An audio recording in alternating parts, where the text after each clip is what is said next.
सर्वोच्च न्यायालयाच्या 7 सदस्यीय घटनापीठाने 1 ऑगस्ट 2024 रोजी राज्यात सरकारांना अनुसूचित जाती आरक्षणाचं उपवर्गीकरण करण्याचा अधिकार असल्याचा ऐतिहासिक व घटनात्मक निर्णय दिलेला आहे। या निर्णयाची अंमलबजावणी महाराष्ट्र सरकारने तात्काळ करावी व महाराष्ट्र राज्यात अनुसूचित जाती आरक्षणाचं उपवर्गीकरण करावं, या मागणीचे निवेदन आज महाराष्ट्राचे मुख्यमंत्री देवेंद्रजी फडणवीस व राज्याचे मुख्य सचिव यांना माननीय विभागीय आयुक्त यांच्यामार्फत पाठवण्यात आलेला आहे। राज्यात अनुसूचित जाती आरक्षणाचं उपवर्गीकरण करावं अशी मागणी मातंग समाजातील विविध सामाजिक संघटनांच्या वतीने मागील 4 दशकं 40 वर्षापासून करण्यात येत आहे।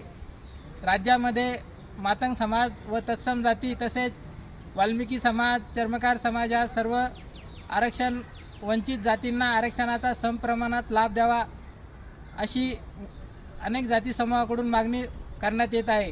सन 1965 मध्ये स्थापन झालेल्या लोकूर आयोगानेही अनुसूचित जाती आरक्षणाचं उपवर्गीकरण करावं अशी शिफारस त्या काळी केलेली आहे। मात्र राजकीय उदासीनतेमुळे त्या काळी लोकूर आयोगाचा अहवाल शासनाने स्वीकारला नाही व राजकीय उदासीनतेमुळे आज अनुसूचित जातीमध्ये विषमता निर्माण झालेली आहे।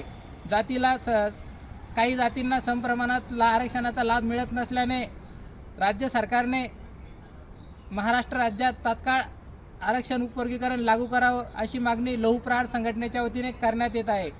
सरकारने तात्काळ हा निर्णय जाहीर केला नाही तर आगामी 15 मे रोजी लौहप्रहार संघटनेच्या वतीनं शहरात मोठे आंदोलन करण्यात येईल असा इशारा देण्यात येत आहे।